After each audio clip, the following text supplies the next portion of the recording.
Coming up on this episode of Nintendo Cartridge Society, we poll our listeners and are surprised to learn that they're interested in more games coming to Switch.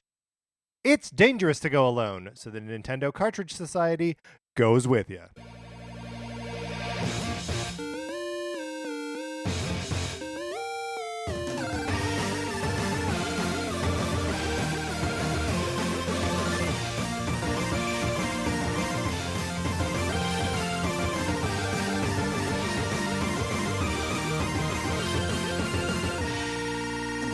Welcome to Nintendo Cartridge Society. My name is Patrick Ellers, and I am joined, as always, by my co-host, Mark Mitchell. We've got a good show for you today. We are going to be talking about the news from the week, including Atlus surveying fans about possible Switch ports. And then on Thursday, we are having return guest Ryan Mogi join us to discuss some Nintendo Valentines. But in the meantime, Mark, how you doing? I'm doing great. Yeah. One of the reasons I'm doing great is this is an awesome week. Yes. To borrow your copy of Sonic Forces. You can borrow my copy of Sonic Forces for the Nintendo Switch. All you got to do is email us at nintendocartridgesociety@gmail.com. And I send you my copy of Sonic Forces. You play it for as long as you want, and then you send it back. It doesn't cost you anything. But here's something that will cost you money. Yeah. But is super exciting. Yep. It's Patrick's issue of Transformers, the comic. That's right. Available tomorrow in your comic book stores. Now, and this is different than my copy of Sonic Forces in that I didn't do anything to that copy of Sonic Forces. It exists. I didn't make it. I'm not involved in it in any way. This issue of Transformers, I wrote it. It's so cool. I made it. It is tomorrow available for you to purchase. Wow. And it would mean the world to me if you would go and check it out. If you don't have a comic book store nearby or your comic book store is sold out, you can always check it out on Comixology. I'm very I'm proud of it. It is a Valentine's Day issue, so robots are kissing. It's a meaningful and personal story to me, and I'm just very happy with how it turned out. Yes, and we're so happy about it that we are giving away signed copies. Yes. It might take us a little bit to procure these copies depending on how quickly it sells out at comic book stores. But we will be sending signed copies. And if you want a signed copy, leave us a review. All you gotta do is leave us a review. And then email us and with like a screen grab and let us know that you did. And then we will get our hands on a copy and I'll sign it and we'll send it over to you. And also Chris, Matt, Andrew, David, we saw your reviews and you're on our list and you're going to be getting signed copies again when we get our hands on them. All right, Mark, are you ready to... Oh, no, we've got more stuff. To do. Right. It's been so long since we've had a debug. Right, but we do have a debug that we simply have to address. We forgot how to do them. Yes. So debug from Jason Foland, who wrote, guys, thank you for the great show and keep up all the great work. I look forward to listening to all of your episodes. I just wanted to comment on you saying that Nintendo will never make a pro console because Nintendo would never make you feel like a professional gamer by buying their system, which is a hill that I will die on, of course. Jason, of course, responds by saying, what about the pro controller? I mean, it's hard to argue. It's a devastatingly good point. I still don't think they're going to call the Switch Pro at any point, but there are pro controllers, and there have been since the Wii. So, really devastatingly wonderful good point, Jason. Sorry for misleading everyone all the time. And then we also had a question on Twitter. Mark, do you have that? Yeah, so at SilverGrassMoon tweeted at us, saying, hey, Patrick Ellers, hey, at Patrick_Ellers and at MKE Mitchell. In general, do you prefer the Dragon Quest or Final Fantasy franchise these days? And would your answer have been different, say, 20 years ago, which is the last time I played a game from either series? Back then, I was Final Fantasy all the way, but since then, hearing about the dumpster fires of Final Fantasy MMOs and the high praise of Dragon Quest XI's Echoes of an Elusive Age Definitive Edition. Yes. I wonder, has Dragon Quest kind of inherited or co-opted the appealing traits of earlier Final Fantasy games? There's a bunch of interesting questions kind of wrapped up in there. Mark, how would you what is your relationship to the Final Fantasy franchise as they have gone on? So I would say modern Final Fantasy I don't really have any relationship with. Yeah. The last one I played was 13. Yeah, and for me the last one I played was 10, and I never finished 10. I did mess around a little bit with 14, the MMO one, and really quickly was reminded that I don't play MMOs and don't find the experience to be particularly fun. So Dragon Quest is definitely now the franchise closer to my heart. Yeah. But I think they try to do very different things. Like Final Fantasy reinvents itself every time. Yes. It is a much more forward-looking franchise, whereas the Final Fantasies that I enjoyed the most are the old ones. Yeah. And where they shared more similarities with Dragon Quest. And now Dragon Quest continues to be a series that like relishes the past. Yeah. And so when I am playing a JRPG, like one of these big event JRPGs, that's more of what I'm looking for. So my answers have definitely flipped. I would say 20 years ago, I was more into Final Fantasy. Now I'm definitely way more into Dragon Quest. Yeah, I mean, it is interesting because Dragon Quest feels like more of a brand to glom onto, right? That like saying that you like Final Fantasy, I don't even know what that means as like a singular idea other than like it's just a brand name that you trust, but you don't know what you're getting with a new Final Fantasy game. You do know what you're getting with a new Dragon Quest game. So like the second part of that question of like did Dragon Quest like sort of co-opt everything that was good about early Final Fantasy? And I don't think that's really No, right. I don't think that's true. I think Dragon Quest just continued to do what it did well originally and just keeps doing that. Whereas Final Fantasy started kind of Dragon Questy, but also kind of not, and then evolved from there and evolved in really positive directions, right? Like, I love Final Fantasies 4 and 6 and 7 and 9. And, 9 is a little bit of like a regression in some ways, but, 4, 6, and 7 are all doing something new, doing something different, and I like the chances they take. So, and I also think that any new numbered Final Fantasy could be the next one that gets me back. Yeah, for sure. So it's a very good question. I feel like we could talk about it probably forever. But in the interest of not doing that, let's get into what we've been playing this week.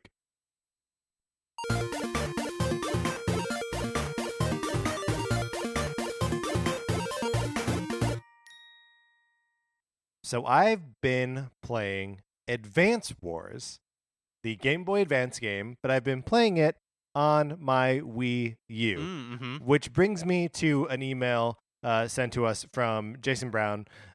He writes, "Hello, NCS. The 3DS eShop may not take money in Europe or possibly California, but it still works just fine in Arkansas.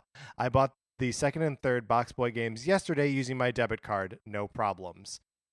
Thanks, Jason.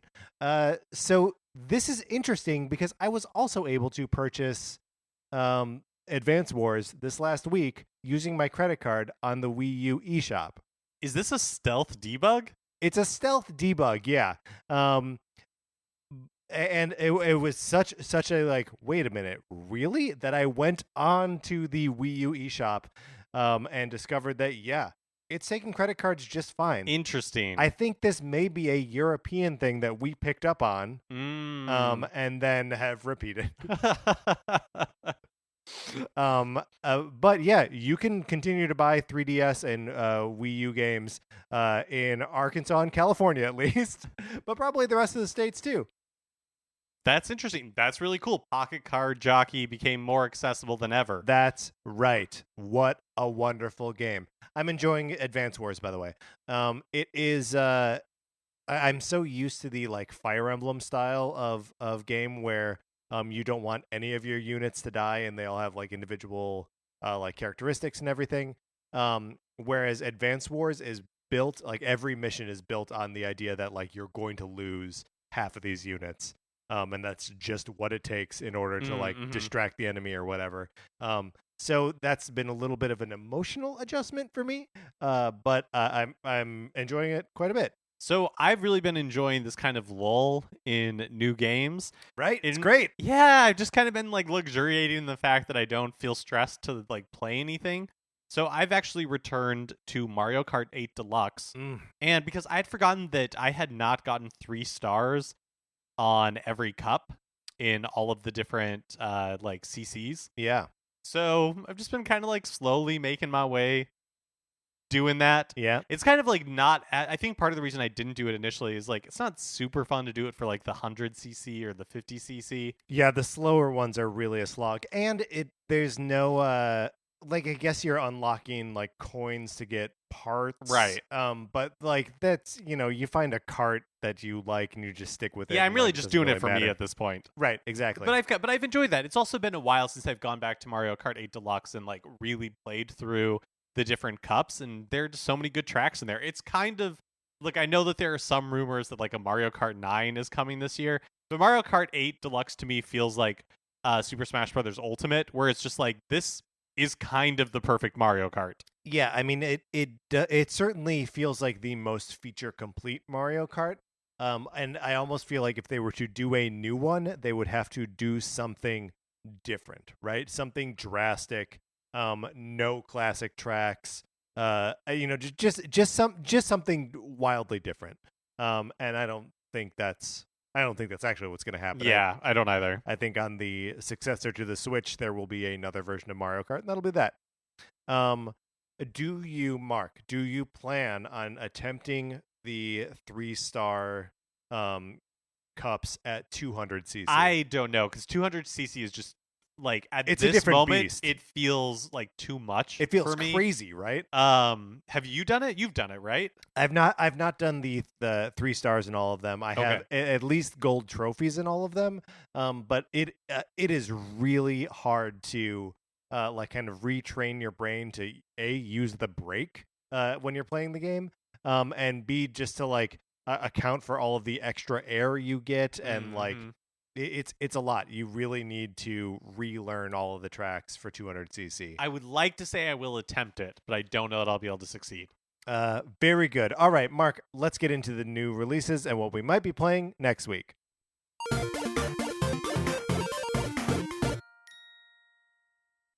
Tomorrow, February 12th, Fire Emblem 3 Houses, the Cindered Shadows DLC is released for Switch. And then on Friday, February 14th, Darksiders Genesis is released for Switch, after I believe it's already been out on other platforms for a couple of months. Yeah, it has been out on other platforms. And Genesis, that's the like tactics style. Yeah, kind of like it looks real-time. like Diablo. Yeah. So are you interested in Darksiders, or should we just talk about Fire Emblem? Let's just talk about Fire Emblem. All right, great. So this is just like the last part of the DLC, right? That they is it the final part of like the season pass? I mean, what was announced along with the Cindered Shadows is definitely the last of the like first season pass of DLC. I don't know if they plan on doing a second one. I think we have not heard anything about a second one. But yeah, this is like the last big piece of it.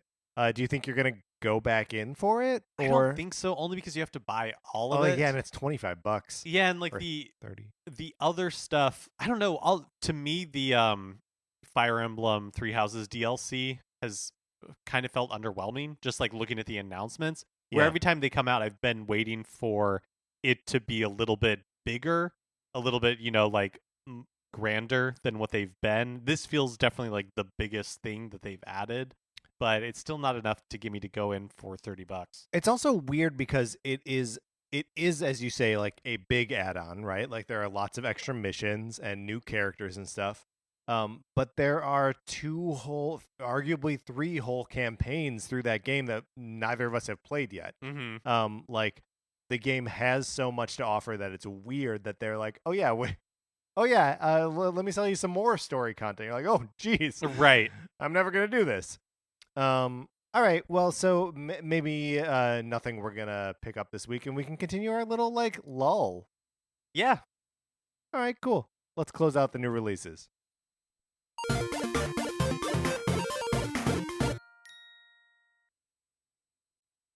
Now it's time for a regular segment on this show. It's time for 433. In 1952, American composer John Cage wrote a piece called 433, wherein a performer or group of performers didn't play their instruments for 4 minutes and 33 seconds.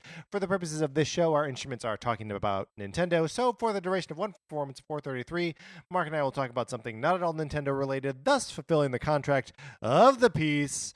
Mark, what are we talking about today? Today we are going to be ranking the vegetarian appetizer options from the Cheesecake Factory. Great. Let me ask you this. When's the last time you went to Cheesecake Factory? Ooh, definitely within the past 6 months. Oh, really? Yeah. Do you remember there was one evening you and I tried to go to the Cheesecake Factory, but we couldn't get a table? I do remember that. We went to Outback instead. Truly a memorable evening. Okay, here we go. Yeah. Our options are hummus, avocado egg rolls, pretzel. I tried writing them down. Pretzel bites with cheddar cheese fondue. Okay, great. Quesadilla, fried macaroni and cheese. I do not understand. I don't understand. That's decadent. Hot spinach and cheese dip. Mm-hmm. Sweet corn tamale cakes, Thai lettuce wraps, fire roasted artichoke, cheese and artichoke maybe, and then guacamole and chips. So the Thai lettuce wrap, is that the lettuce cup? Or am I thinking of? I'm thinking of a different place. I'm thinking of P.F. Chang's. It's a Thai lettuce roll, so I don't think you're wrong. I think it's basically the same thing. Okay. Oh wait, this does have chicken. I am sorry to say. Oh well, then it has been disqualified. Yeah, I was because we are bamboozled by the lettuce. Okay, so man, there are a lot of them, and I will confess that I do not have them all held in my head at the moment. That's fair. So there's some kind of pretzel bite in there? Yes. There is a pretzel bite with cheddar cheese. I mean, that's cheddar cheese fondue. Ooh, see, that's pretty great. That is pretty great. And I feel like cheese fondue doesn't get enough play right now, partially because we made too much fun of it in the 1980s. I'll tell you what is low on my list is fried macaroni and cheese. Why? Because I don't understand what part of it is fried. Is it just like a ball that they take like macaroni and cheese and like put it into a ball and bread it and fry that? Yes, that is exactly what it is. I don't need that. I mean, I would eat that. I wouldn't order it. Okay. So we're saying pretzel bites high. Now, avocado egg rolls sounds intriguing to me. Yeah, and also like, I mean, look, I've lived in California long enough that like I'm just a sucker for some avocado. Yeah, me too. What is it about living out here? I don't know. They're just so good. Fire roasted fresh artichoke. I don't. You know what? I don't need fresh artichoke. Is that is that where you have to like kind of strip the leaf with like your teeth? Yeah. No, that goes at the bottom of the list. It also doesn't feel very Cheesecake Factory-y. No, to me, because you have to do a lot of work for just a little bit of artichoke. Right. And the Cheesecake Factory should be not a lot of work for too much food. Yes, exactly. Like guacamole and chips. Yes, thank you. Okay, so maybe I'm just gonna put up at the top. Yeah. Like sweet corn tamale cakes. Like no, I don't need that either. Don't care at all. Tamale cakes. Hot spinach and cheese dip. You're kind of speaking my language. Yep. There's never enough bread in these instances. Or chips or whatever that they're having you dip them in. But assuming, of course, that I could get more pita bread, right? Pita chips, like this is pretty high for me. Probably higher than hummus. Yeah, I would agree with that. The thing with hummus is that I never want it at a restaurant, because it feels like such a home snack kind of food. That like, hummus is the like. I don't want to make dinner tonight. Do you want to just like put out some veggies and hummus? Like, yes. Oh my God, let's just do that. Like it is a non-choice option. Yeah, it's definitely not like the beginning of a meal. No, definitely not. And again, I'm not the beginning of a meal at the Cheesecake Factory. Right. Yeah. Like, definitely. Who are we fooling? Quesadilla, like, fine, but what's it doing on that menu? Yeah, get it out of my face. Okay. And then so I think we've touched on all of them. Okay. So I think pretzel bites with cheddar cheese fondue is pretty high. Hummus is kind of in the middle, probably. Yep. Avocado egg rolls. Well, I guess we'll never know entirely for sure, but you get the gist. Yeah, we abouted that one. We were accompanied today by, get this, Jim Carrey, Judd Apatow, Spike Jonze, and Chris Smith. Where has this recording been hiding? I don't know. It's old too. It's from the press junket for Man on the Moon. All right, Mark, let's get into the news.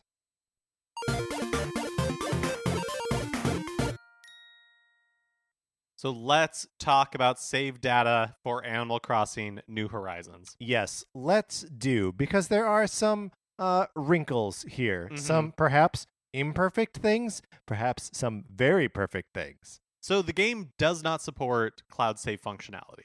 Now, becoming a little bit of a pattern that like big Nintendo games that where they're concerned with any like save data integrity, that they don't let you use cloud save data. They're fine with you doing it with Mario Odyssey. They're fine with Zelda, but like Splatoon, they're like, we don't want you to cheat your way to buying the next paint roller or whatever. Ditto Pokemon, they don't want you like cheating to trade Pokemon back and forth. Is it safe to say anything that kind of has like its own in-game economy? I mean, because you can do it with Smash Brothers, right? Yeah, I think you can do it with Smash Brothers. I think it's where there's an in-game economy that could affect another player's experience. So if you can cheat an economy and then be more powerful or have more options than another player that you would encounter online, as you would in Pokemon or as you would in Splatoon, that they don't want you doing that. So this, obviously affects people who want to get new systems. Yes. Their systems are damaged. Like also if you're a 2-Switch household. Yep. And which is something that Nintendo is kind of encouraging. Yeah, for sure. It's part of their business strategy. Yeah. But I mean, like expressly, like the Switch Lite is a good second Switch. Yeah, for sure. I mean, yes, exactly. So, I guess not a surprise necessarily, a little bit of a bummer maybe. However, they have communicated that at some point in the future, you will be able to restore save data in case of like a broken or lost system. They haven't announced any details about when it's coming or like how it'll work or anything like that. But they're aware of the issue and will be working to fix it. It is weird that it implies that the cloud is backing up your save data, but they just don't let you access it. Right. Or maybe like they're just going to figure out a way for you to transfer it from your system. But I mean, there's supposed to be a way if it's lost or broken. Oh, yeah. So good like point. if the Switch or stolen, Well, maybe it's not backing it up now. Yeah. And it will only be like once this solution is implemented, then it'll be backed up to some like special cloud server. Yeah. And then you'll be able to restore it from there. I don't know. I feel like I personally am like I can live with this. But I do feel like it's a trend that we've seen kind of recently. Like I feel like there was a similar thing with Super Mario Maker 2 where they were kind of surprised seemingly that people wanted to be able to play that multiplayer with their friends. And so they were like, oh, we'll, in the future, we'll like address that, which is all well and good. But that took a really long time for that to become available. Yeah, and sort of flies in the face of the like young new Nintendo that we keep talking about of like, oh yeah, here are these the developers that grew up playing Nintendo and they have all these modern ideas about what makes these games great and what makes gaming great, and that they're still like missing a couple steps here and there. It's very odd. Yeah. Additionally, each Nintendo Switch console can only create one island for all users to play on. Yeah. So if you have multiple users on a system, everybody will play on the same island in the game. Each user won't get their own island. Which is that's like consistent with the older console versions of the game, right? That like in the GameCube version, you started a village, and if you and your friend are both playing the game, you are like actively in the same village. Is this also a like way to prevent people from like breaking the economy of the game? Because you could have multiple islands. Oh, and yeah, then that's a good point. You'd be able to just like visit each other and like gather resources that way, or like visit yourself on a fake second profile. Right? Yeah, so I wonder if that is the reasoning behind it. Again, I totally understand why people in certain, like, in households with a lot of people who are excited about this game, who are sharing a Switch, where this would be kind of not the optimal experience. So I get why people would not be thrilled with this. Yeah. I do think there is something like fun and sort of like romantically restricting about having one island per console, that like if both Sarah and I are going to play Animal Crossing, and I'm gonna really try to get her to play as well.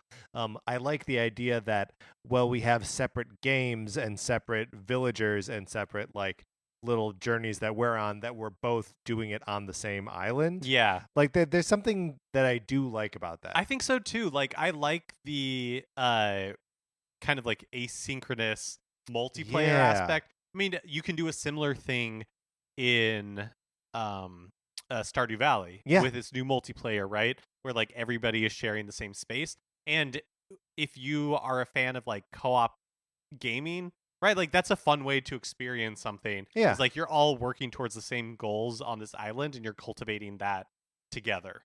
Yeah, and especially something like Animal Crossing that's such like a low impact kind of game, that like it's still co-op even if you're not playing at the same time. Well, it's all about like community and like building that community, and so taking turns, right? Just like cultivating those relationships and planting flowers and like doing all that kind of stuff. Like, I wonder if you contribute to the same museum. Yeah. Right? Like all of that. I don't know. There is something very appealing to me. There's something very appealing about turning your SO into just another villager.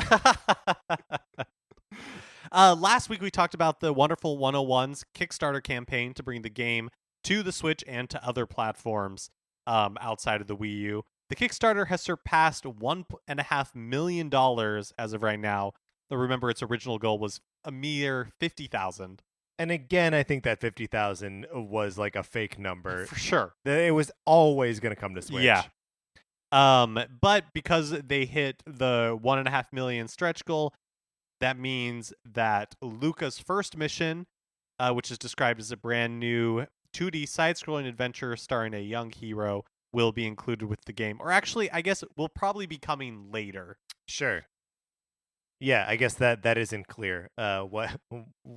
When it'll come about, or like where they're taking their cues from. Right. Like, is this a platform? What is this that they're like, hey, we'll make a new game if you pay us enough money? I wonder if it's like and I'm totally just making this up at this point, but I wonder if it'll be like in the style of Beautiful Joe, or not in the style, but like that sort of gameplay. I mean, it's bound to at least sort of look like it, because Wonderful 101 sort of looks like right. Beautiful Yeah, Joe. Maybe that's why it's stuck in my head. Yeah. And there's still like 3 more weeks left in the Kickstarter. So much time left. So it's entirely possible that other stretch goals will be hit. At 1.75 million, it gets a remix soundtrack with, quote, a secret special guest. And then at 2 million, Luca's second mission, a sequel to the aforementioned Luca's first mission, will also be funded. So here we go. We're in a new era where people are really interested in the Wonderful 101. So much so that Platinum is threatening to make 2 spin-off games? What is happening? What universe is this, Mark? I can't remember if we talked about this last week, but one of my favorite things about the Kickstarter is that one of the rewards, and it's an optional reward, is that you can be blocked on Twitter by Hideki Kamiya. Amazing. Who, he has a reputation for just like indiscriminately blocking people on Twitter if they annoy him, and a lot of people annoy him on Twitter. So many people annoy him. And it's usually something just like they're tweeting about something that like is related to him, but it's not like a conversation with him. Right, or like asking if like Beautiful Joe will be in Smash or something. Yeah. Or like they're like, bring probably like this, like bring Wonderful 101 to Nintendo, to like Switch, and he's like, that's a Nintendo, like you have to go talk to them. Blocked. And then, you know, like months later, their friends will at him on Twitter and be like, my friend is a really big fan, and he didn't mean to offend you, and he would love if he unblock you, if you would unblock him, and then like he unblocks them for a while. Anyways, if you want to be ceremoniously blocked by him, You can pay to do so, but it's optional. They stress that. It's amazing. I love that he's self-aware enough to be like, oh yeah, it's really funny when I block people. And maybe they like it. Yeah. It's so weird. I love it. In his column in Famitsu, Super Smash Bros. Ultimate producer Masahiro Sakurai sort of indicated that he believes that there are too many Fire Emblem characters and too many sword users in the game. Yeah, and again, let's really double down, because I've been seeing a lot of outlets running with Masahiro Sakurai says there are too many Fire Emblem characters in Smash Brothers. He does technically say that, but it all seems very like conciliatory to me. Right. Like the tone in the column. First of all, the column was about Byleth being added as a character. And so he does start the conversation by saying there are too many Smash characters, but it's really in a like, let's get this out of the way so we can just talk about the character, sort of like addressing the elephant in the room, which to me doesn't necessarily indicate that he's like, mad about it. Right, that he's like, yeah, I really agree with you guys. Wish we wouldn't have had to do this. And then on the subject of the sword users, he brought up that the heroes' relics were like a workaround to the sword fighter problem, which is totally true. Like playing Byleth doesn't feel like playing the rest of the sword characters, and not like the rest of the Fire Emblem characters with like the counterattack and all that sort of stuff. Just feels like a different character. Also, the column does indicate that Sakurai prefers to add characters with a lot of history to them, so adding a character that was so new like Byleth doesn't exactly align with his personal taste, but that Nintendo's the one who makes the decisions on the characters, and he just executes them. Yeah. So I'm sure there is some truth to the fact that if he was given a choice to pick any character to add, Byleth probably wouldn't have been on that list, but like is also just, I don't think it's not the like slam dunk like burn on Fire Emblem that people think it is. Yeah, I completely agree. Atlus conducts an annual online survey of its Japanese customer base, and the 2020 version included a question that has Persona fans excited for possible Switch ports. The question asked which Atlus games users would be interested in seeing ported to Switch. And the list included Personas 1 through 5 and the special versions, Shin Megami Tensei 3, 4, and 4 Apocalypse, Etrian Odyssey, 13 Sentinels, which is a game I am not familiar with at all. Yeah, me neither. Persona Q, Catherine Full Body, and others. So, just a survey, right? Like companies put out surveys all the time to try and figure out what people are interested in. It doesn't necessarily indicate that they are going to take any action based on those specific answers or those specific options. I also don't think that that they will be surprised to know that people want pretty much all of these games on Switch. Yeah, well, like I wonder. It's strange, right? Because I only really hear people interested in the Persona games, like from the Atlus catalog. I would like to play Catherine, the new version of Catherine on Switch, but like I'm not really interested in like revisiting or visiting earlier games in the Shin Megami Tensei series, or like I don't want to play Persona Q. Right. Shin Megami Tensei 5 was announced for Switch way back, I think it's the like January 2017 event. We haven't seen really anything from it since then. We just know that it's still under development. Yeah. One thing I do think is interesting in some of these games, in fact, a lot of these games, when they did show up on Nintendo platforms, they were 3DS games. Yeah. Because Atlus, hasn't really supported Nintendo home consoles, but they have had a lot of support for their handhelds over the years. And so it does make a certain amount of sense to me that Atlus would support the Switch with something more than we've seen so far. The handheld. Yeah. I don't think Persona 5 is going to make its way to Switch. We've talked about before, and I agree with you that I think it's pretty much on PlayStation. But, Persona 4 Golden, like those types of things. Or Persona 3. Yeah, That to me makes a ton of sense. Yeah, that makes a lot of sense to me as well. And I think that we was chatting with someone on Twitter about this earlier this week.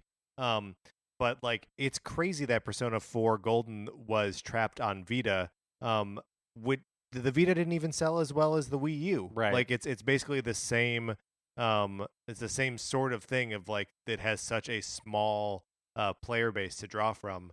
That bringing it, even a game that's now 15 years old, would really be like valuable on Switch. I also have some vague whispers of a memory that Etrian Odyssey has been announced for Switch, but Look, this may be a no way to know. I know, because it's like this may be one of those I'm gonna boot up my 3DS and be able to pay with a debit card type situations where I don't even know what's true anymore. That's right. But we will investigate anything that doesn't feel true enough. Yeah, there's definitely a barometer. Like, there's a tipping point where we will and won't investigate. And it's hazy, for sure. It is hazy, and our investigatory skills are wanting. But, for example, there was a rumor going around that, or I guess a story that I did not include in this news lineup, about Imran Khan at one point having like knowledge about Nintendo trying to put Sora from Kingdom Hearts in Smash. Yeah. But it's totally unsubstantiated stuff, and just what he was talking about on a podcast. So like look, I'm saying we do throw up some sort of smokescreen and then drop the half non-news in the episode anyway. Let's move on. Okay. Well, here's something that we talked about, I think, last week or 2 weeks ago, and it was that in Japan, Nintendo was ending the Wii repair program. Yes. Because they were like worried about scarcity of parts and how expensive they were getting. Well, it was scheduled to end at the end of March, but they had to end it early because after they made that announcement, they got a flood of Wiis sent into them for repairs. And so they were like, oh no, like we don't even have, we're not even sure we have enough to take care of these people. Yeah. So if you live in Japan or you wanted to send your Wii to Nintendo of Japan to have it serviced, I think you're entirely out of luck now. Wow. Also last week, we talked about Obsidian's The Outer Worlds getting a release date on Switch. However, it appears as though the port has already been delayed. Virtuos, which is the studio responsible for the port, has evidently been impacted by the coronavirus. So their main office is in Shanghai, and then they have other offices throughout China. And so they've been given more time to complete their work on the finished product. There's no new release date yet. All right.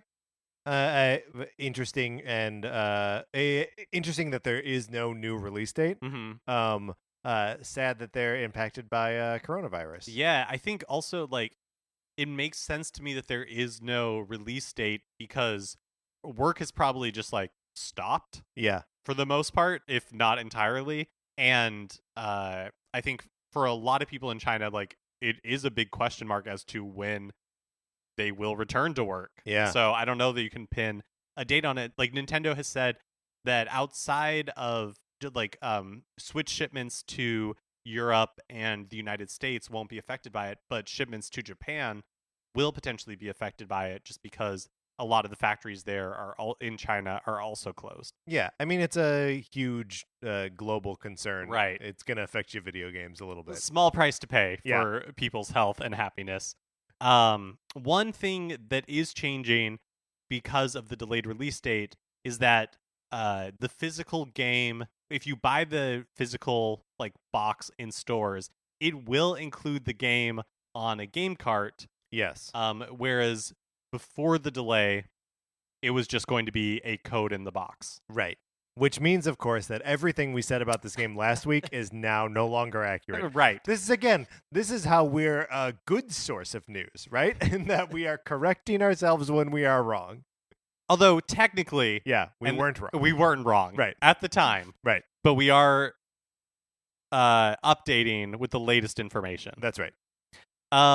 But since The Outer Worlds is no longer coming out on March 6th, that means we'll have all the time in the world to play Murder by Numbers. Yep. Which now has a release date of March 5th on Switch. Murder by Numbers, if anyone has forgotten, is this Picross-based murder mystery visual novel set in old Hollywood with like art by one of the artists of the Ace Attorney series and the music by an Ace Attorney guy. Oh, is right? it? Or I think maybe, it might be music. Yeah. Okay, there you go. Checking all the boxes. Look, yeah, it's this is a game made for a composite person that is 50% Mark and 50% Patrick. Yeah, like whatever those gross hairy things were in Bill and Ted's Bogus Journey Station that they smashed. They're called Station. They smashed into each other at the end to form one like giant malformed chicken nugget hairy type thing. Yes, if you and I were somehow able to do that, that being would love Murder by Numbers. I think we'll just have to play it together. I think so too. Okay. And finally, a Double Dragon Kunio-kun collection has been announced for Switch that's releasing on February 20th. Which is very soon. I just want to jump and point out February 20th is very soon. Very soon. The collection is called Double Dragon and Kunio-kun Retro Brawler Bundle. Great name. And includes 18 games, all with online co-op and competitive play. Includes Double Dragon 1, 2, and 3. Looks like the NES versions, not the arcade versions. And I wasn't able to confirm that, but the box art is always like the boxes for the NES, and not whatever would have been on the arcade cabinets. Also, Renegade, Super Dodgeball, River City Ransom, and Crashin' the Boys Street Challenge. Crashin' the Boys. So the just to set this aside, so far. You have listed the names of 7 NES games that are all like fun brawlers, and also Super Dodgeball is on there as well.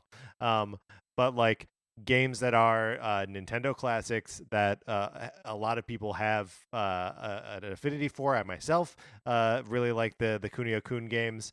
Not the Double Dragon games as much. I feel like they're too like heavy or something, or like clumsy. But Kunio-kun is great. The best part, though, is yet to come. That's right, because there are 11 other Kunio-kun games that came to the Famicom but were never localized outside of Japan previously. 11! Mark, 11 more games. That is a true, like, wealth of games. Would you like to read some of the fun names of these games? Yes, I think we should. Okay. Fun names include High School Dodgeball Club Soccer Story. Is that a dodgeball game or a soccer game? March Super Awesome Field Day. Kunio-kun Downtown Special Kunio-kun's historical period drama. That I genuinely want to play. That sounds amazing. Surprise! Nikutsu New Records The Distant Gold Medal.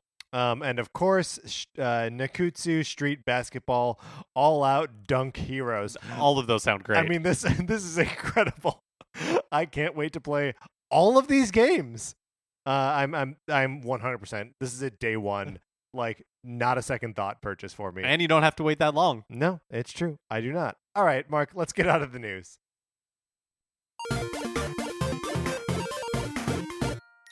Okay, that is going to do it for this episode of Nintendo Cartridge Society. Remember, please rate, review, and subscribe on Apple Podcasts. If you like the episode, you can share it on Facebook or Twitter. That sort of thing helps us out a bunch, and we love when you do it. Follow us on Twitter. I'm at Patrick_Ellers. Mark is at MKE Mitchell, and the show is at Nincart Society.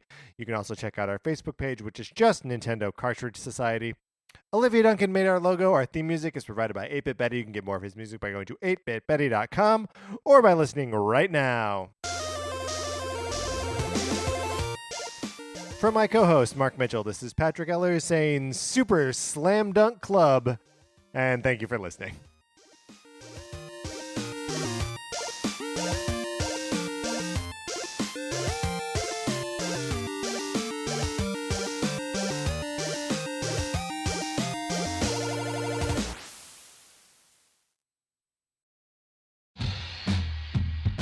Have you ever encountered an unexplained hairy bipedal hominid in the woods? Have you received telepathic messages from an unidentified aerial phenomenon? If so, then you need to listen to Bigfoot Collectors Club. I'm Michael McMillan. And I'm Bryce Johnson. And together with super producer Riley Bray, we make up the Bigfoot Collectors Club. That's right. Every week we talk to actors, comedians, writers, and paranormal experts about their personal paranormal histories and share stories of high strangeness. Like the time when we talked to Craig Ferguson about the Loch Ness Monster and when a sea witch told him he had raven magic. Or the time I asked Pitch Perfect's Anna Camp her opinion on cattle mutilations. Past guests have included Rachel Bloom, Jen Kirkman, Paul F. Tompkins, Bobcat Goldthwait, and more. So if you've ever been abducted alongside 5 reindeer by an alien with drills for hands or witnessed Bigfoot crawl out of an interdimensional portal, don't laugh, happens all the time. Then check out Bigfoot Collectors Club on Campfire Media or wherever you get your podcasts. Bigfoot Collectors Club. You're here to believe us. Wait, is that how it goes?